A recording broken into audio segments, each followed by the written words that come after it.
Today I'm going to talk about kind of a micro case of what is in the Anglophone world called Sufi shrines, and I'm going to mostly look at the city of Lahore and take some examples of spaces of shrines to try to locate the political in the everyday life of these institutions. Then to also reflect on what they can teach us in terms of the form of left politics. So I'm sorry about this. I apologize, but in interest of keeping to the demands of the clock, I'll read part of this presentation. And let me begin by sort of asking this question: that what is going on when a thing, a place, a person, or institution is called by a number of different names? Of course, I'm going to talk about one such institution, the Sufi shrine, which in Pakistan, North India, and other parts of South Asia is also known as a mazar and ziyaratgah, which refers to the significance of this institution as sites of pilgrimage, also known as dargah, which is translated as threshold or doorstep to another realm, also called darbar, which refers to a royal court, Pir Khana, which is the place of a pir or a spiritual leader, and also Veda, which refers to its spatial layout as a courtyard. There's also other names, but which I don't have time to get into. But this multiplicity of naming seems to suggest there are many ways to understand the institution for the people who engage with it. It also means different things to the different groups and individuals who inhabit this space. Now, if you kind of look at social institutions, it is based on one of the questions it's based on is what is it possible for us to do together in this institution? In the case of the Sufi shrine with its multiple names, I would argue that there's a certain deferral or a certain kind of lack of clarity to this answer, to this question, to the answer of this question. This question is still being debated and it's still being worked out, and in a sense, many things that might even be opposed to each other can go on in these institutions, sometimes even at the same time. If the answer to this question of what is it possible to do together becomes fixed, then it also limits what is possible. It also excludes certain kinds of activities and individuals and groups from these institutions. So today I want to talk about the importance of institutions such as shrines for different groups within the lower classes of Pakistan. And I want to address the political importance in terms of their ability of these institutions to provoke strange alliances between different groups and individuals in the city of Lahore. Now, one of the effects of the multiplicity of shrines is that institutions, individuals, groups, beliefs, and practices that would otherwise not engage with each other come into a kind of a conversation with each other over here. In the city of Lahore, which is segregated along class, caste, ethnic, religious, sectarian lines, and professional economic ones as well, it is one of the few spaces which bring together individuals from diverse backgrounds, and not just bring them together, but actually engage each other in deep, sort of reflective kinds of conversations. I have been really sort of at times surprised by the breadth and depth of these strange social connections that are initiated in shrines, which set them apart from other social spaces of the socially and economically peripheral groups of the city. So you have men from rural backgrounds interacting with and forging close friendships with residents of working class urban neighborhoods. You have individuals and groups belonging to different parts of the city that also come together, interact with each other, different occupational backgrounds. You have even members of the third gender, known as the Khwaja Sra, and low caste communities, which usually suffer from severe spatial segregation, also having some kind of opportunity to connect with other urban dwellers over here. In contrast, other social spaces in the city of Lahore tend to be relatively homogeneous. Workplaces and residential areas in Lahore are increasingly divided along class lines. The Mazang locality where I conducted the majority of my field work houses mainly the Punjabi working class, but also a smattering of middle class and poor residents. However, it's unaffordable for unskilled Punjabi rural migrants who end up clustering in peripheral unplanned urban settlements which are on the borders of the city. The Pashtun migrant population again lives in these kinds of segregated enclaves, which are also most of them located on the periphery.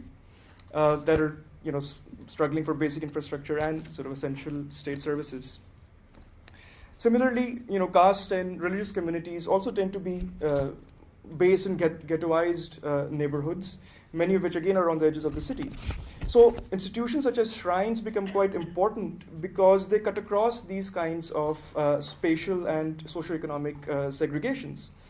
This is not to suggest that these distinctions of class, caste, gender, etc. do not matter in shrines. In fact, they're very much structured, along these kinds of hierarchies. But at least these individuals and groups tend to interact and engage with each other, which leads to sometimes interesting kinds of political effects, which I'll talk about later on. The other thing that's also happening in the shrines that I've done my fieldwork in is that they cut across some of the sectarian and religious divides of the city. So one of the shrines called that of Pir Bodhiamwala, where I did my fieldwork, has not only both Sunni and Shia, visitors and devotees, but it also has some Wahhabi Salafi visitors. Wahhabis, for those of you who know them, ideologically are completely opposed to shrines. In fact, they consider it as an un-Islamic practice, but yet they come to these shrines and socialize with other men. Let me just point out that these shrines are still segregated very much along gender lines. Similarly, I've also met agnostic or even atheistic men who reject Islam altogether or even reject religion altogether, still coming regularly to these shrines and interacting with other people here. Similarly, in my brief fieldwork in India, in the city of Jalandhar, I visited shrines where Shiva devotion would exist alongside Muslim saints and Dalit holy figures. So there is a way in which the shrine cuts across, some of these religious distinctions. And the usual way to understand it, this is not something that I've discovered, obviously, is that this is coming out of the Sufi ideology, which is open and inclusive and so on. But what I'm going to argue is that it is not just so much about religious ideology and belief, but it is more so about the kind of social life, the modality or the rhythm of social life that unfolds here that allows for these kinds of strange alliances across these divides to be made. And there's something that hopefully I can bring out. The left can learn from the way in which these strange alliances come together. Okay. Now, when I enter the premises of the shrine of Bodhiamwala, I usually encounter a few small groups of people sitting together, usually in semicircles, and engaged in conversations.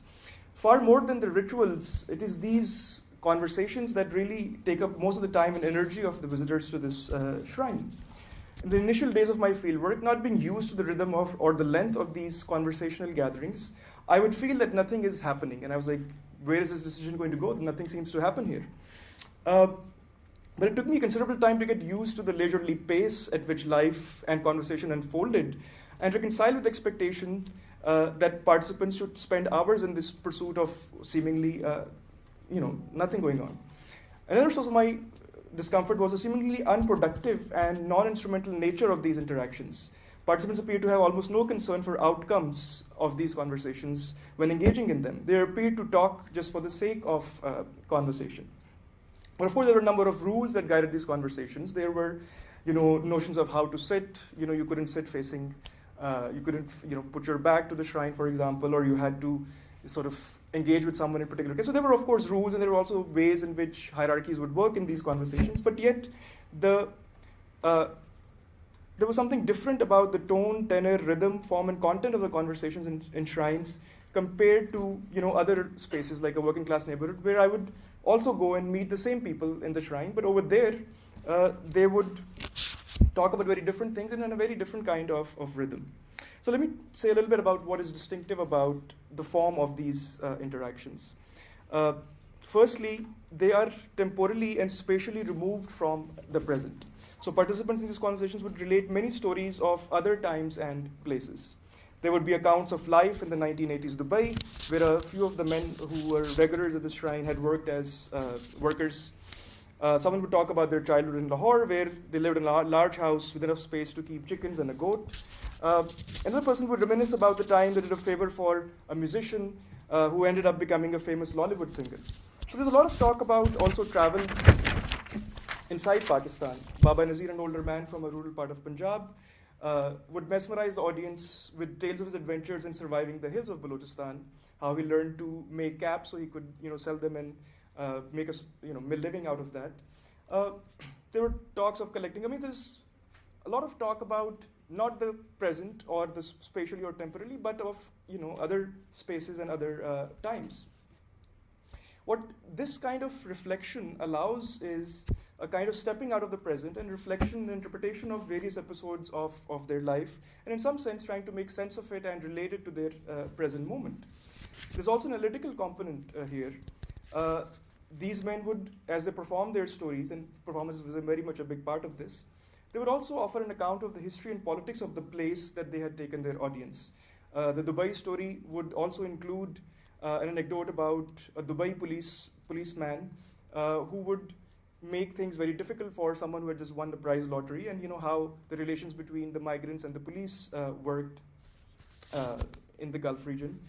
So there was, of course, this kind of reflection. There's also, very passionate discussions on very mundane kinds of things, such as the health properties of garlic, or the more intellectual discussions on the poetic style of a medieval poet, Kabir. I've been surprised many a time by men who cannot read or write, but can fluently recite a couplet in classical Persian, or discuss 19th century innovations in the technique of Kathak dance. More so than the exact content of such conversations, I cannot judge the sort of intellectual merit of their analysis, but what makes them really stand out is how far removed they appear from the everyday reality of the participants. They require them to step out of their shoes and use their imagination to sort of go elsewhere.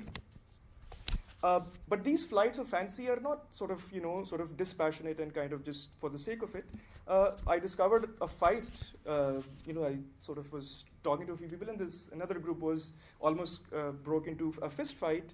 And when I inquired about what was going on, apparently the fist fight was over a Lucknow Nawab from the 19th century, and the discussion about what was his techniques for enhancing sexual prowess of men. So that can led to a fight. But again, this is very different from the kinds of conversations that are happening in the neighborhoods of Lahore by the same men, where they would express their frustration at the dilapidated infrastructure of their streets, difficulties in making rent, finding jobs. Even the lighter conversations were largely focused in the neighborhood on the here and now. Talks of neighbors buying new bikes, the local politicians' bribery taking, and so on. These are very firmly grounded in the context of everyday reality, and were also private in nature, in the sense that it could only be followed by those who were familiar to these individuals and their lives. On the other hand, shrines had conversations which are far more abstract and philosophical quality to them. And they were also far more public in their outlook. For example, I have participated in Bodhianwale in heated debates on human nature, on the role of colonialism in shaping the world, on the power of capital to shape the desires of younger generations, to give you a few examples. These conversations tended to be more concerned with the sort of general human condition than the interests and lives of a few. It is my contention that it is this slow unfolding of such reflective, abstract, and public talk that makes shrines so politically relevant for marginalized and lower class groups in Pakistan.